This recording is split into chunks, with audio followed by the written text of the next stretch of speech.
If you've been here before, welcome back to my channel. If you haven't, where you been? And also, welcome to my channel.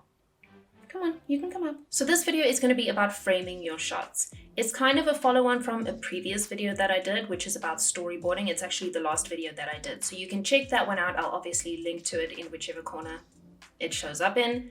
And you can go and watch that one first if you want to, or after this one actually. And that'll be really helpful if you're interested in learning about how to storyboard, the workflow process, what sort of things you should include, what you should look out for, that sort of thing. But if you just want to watch this as a standalone video, then that's totally cool, because framing your shots is still something that you need to know for general animation work. You don't necessarily have to have watched the other video to know what's going on in this one. But framing your shots is super important in storyboarding, so if that's what you're here for, if you watched the previous one and that's why you're watching this one now, and you're interested in storyboarding, then this will be a good video to watch, because obviously framing your shots is something that's super important in having a strong and cohesive storyboard. Man, guys, storyboarding. There's a reason it's a whole career in and of itself. Much respect to storyboard artists, because there is so much to think about. And that's why I've had to break these videos up into several, because there is way too much to cover than what you can fit in just one video. I'm not a storyboard artist per se, I'm an animator. But obviously, like I said, being an animator, you do sometimes have to create storyboards, and you obviously have to work from storyboards. So I work with storyboards all the time, and there are a few things that I've picked up over the years. So one major thing that will really elevate your storyboards and your animation is correct framing and composition. Composition is a huge thing in animation. I've spoken about it before. I probably mention at least once in every single video that I do, because it is such a big deal. And part and parcel with that goes framing. So this is something that I already spoke about in the previous video about storyboarding, is not breaking the 180-degree rule or crossing the line. So I want to go a little bit more in depth with that concept here, because I did mention it before, but I didn't really explain it in depth. So if anyone was still confused from that, have a little listen. It can be a little confusing, so let me explain it a bit more for you. So you imagine that there's this line across your scene. Your camera needs to stay on the same side of this line within this 180 degrees, even when you change to another angle, because otherwise it'll break the continuity and disorient your audience. For instance, here I have my character, and then I cut to the next shot from the other side, and we still have the character on the correct side of the screen, and it works because my brain knows that this is where she should be in the frame.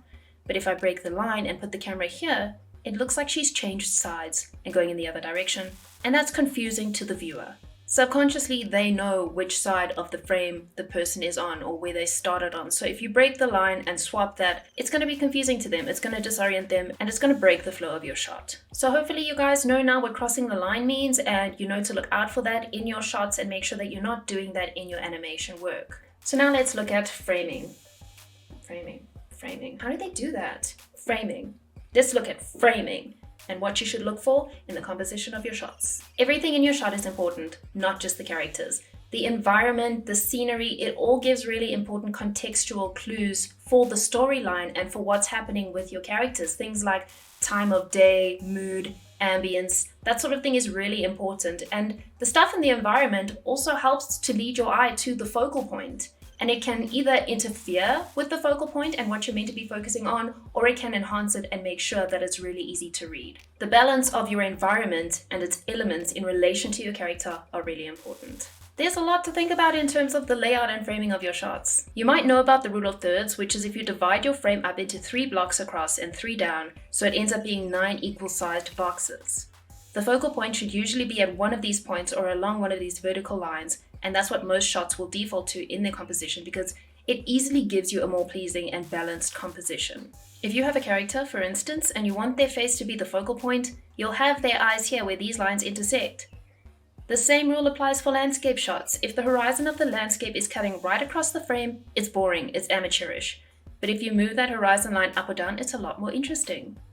Central framing is when you have your subject in the middle of the frame, and it often also utilizes symmetry, but obviously not always, since nothing is absolute. There are always outliers. Central framing can be used for great impact. Sometimes if you have something like a really fast action scene and there are a lot of cuts and you want to make sure that your audience knows right away what to focus on, it can be good to use central framing because there's no effort required on their part. They're always just looking right at the center of the screen, and it's going to be less confusing for them basically because they're not searching for a focal point. They're just looking directly at the center of the screen. So in cases like that, it's good to use central framing, but not always. You can also have a centrally placed character if they're meant to look balanced and calm and in power, like they're perfectly in control, they're right in the center of the frame. You've got nice symmetrically placed environmental elements, and it gives you a really pleasing and uniform look to the frame. But generally, as a rule, the rule of thirds is what most people use in the composition of their frames. You should also think about the room around your character and the action that they're doing. And I don't mean room as in I'm in a room.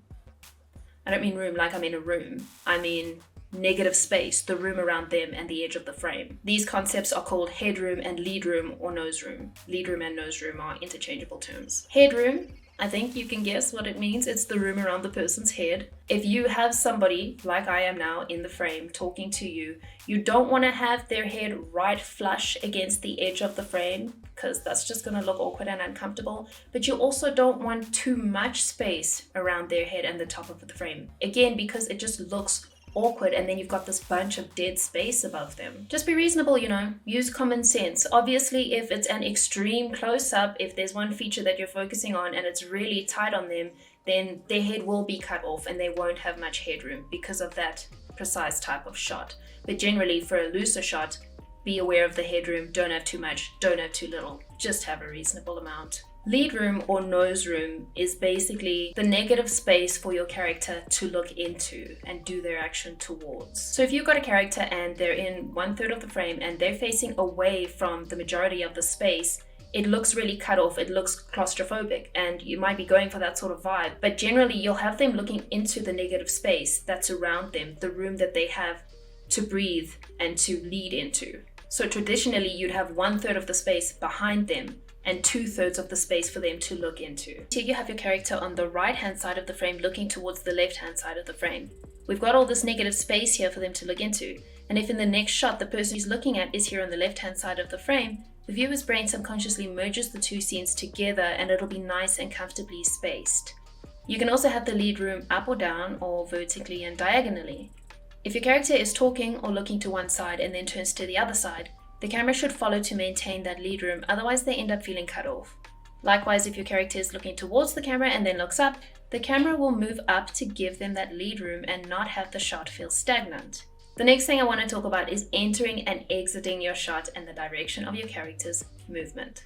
This is something that does get overlooked sometimes by people who are new to animation or new to storyboarding or new to screen direction. When you've got a character entering the scene from the left and they walk across a room and then they leave to the right, and then we go to the next shot, when they enter this shot, they need to do it from the same direction. Otherwise, the audience will think he changed direction at some point and they'll be like, what the fuck? What did I miss? They'll think that something happened in that space that they didn't see, because why else would he turn around and be going in the opposite direction? And this kind of thing also goes hand in hand with just thinking about the meaning behind the direction that your character is moving in. Who would have thought that the direction they're moving in would have any meaning? But apparently it does. So obviously, characters can move towards the camera or away from the camera. They can move up, they can move down, they can move left, they can move right.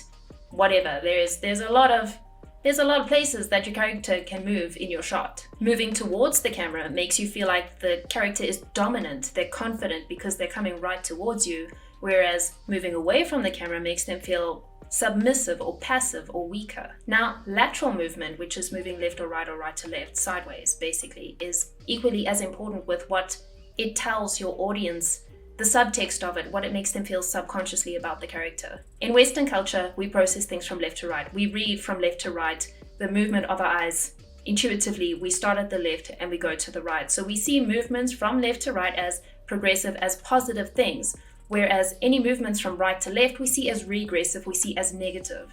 So if your character is on some great journey, if they're doing something positive, if they are moving forward with their lives, generally they will move from left to right. Whereas if they're coming back from something, maybe they failed, maybe they're going through a regression in their character arc or their development, then they'll move from right to left. There's a good example in this one video that I'll link to in my description from the channel Every Frame a Painting, and it describes it and shows it really well. In their example, they use Snowpiercer, and when the character is progressing, he's on some train or something and he's progressing in his development, he moves from left to right, but then as soon as there's a regression, as soon as something negative happens and he suffers a setback as a character, his movement is from right to left. So if you want to use this in your shots, for example, if you've got your hero entering, have them enter from the left and move into screen towards the right.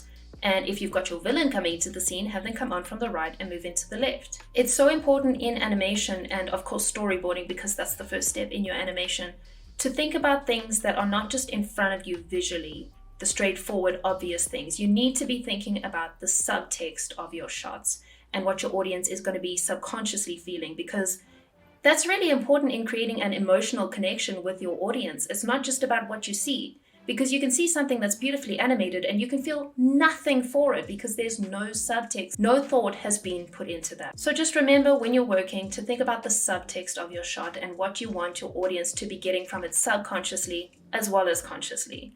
Don't just think about the body mechanics and the facial expressions. Think about your framing and your composition and what you want your audience to be feeling subconsciously. I bet you never thought you'd have to think about all the cinematography shit when all you wanted was to be an animator, right? But it's good to know all this shit, and it's gonna help you to become the very best, like no one ever was. Pokemon! So I originally was gonna also talk about camera techniques and camera shots in this video, but when I was writing the script, it was just going to turn out way too long. And I want to try and see if it's just better if my videos are a little shorter. Maybe I'm trying to stuff too much information into them. So you guys feel free to let me know in the comments. Do you prefer my longer videos where I try and put as much information in as possible? Or do you prefer me to break them up into shorter videos and limit the topics that I'm talking about in the video so that there's not too much information in one video? Let me know, please. And as always, if you liked the video, then like the video. Subscribe if you haven't yet, because, I mean, you're just gonna learn more shit from me. That's like the best and worst that's gonna happen if you subscribe, so, you know, might be a good idea. Turn on the notification bell so you can keep up with my erratic uploads. And obviously, thank you 1,000,001 times to my patrons. The support you guys give me gives me the energy to keep on keeping on, even when it feels like I don't want to keep on keeping on. But I do, because you guys are the wind beneath my wings. Thank you for the messages. I enjoy chatting with you guys. I hope that the feedback that I give you on your shots is helpful. Okay, thanks for watching, guys. Love ya. Bye!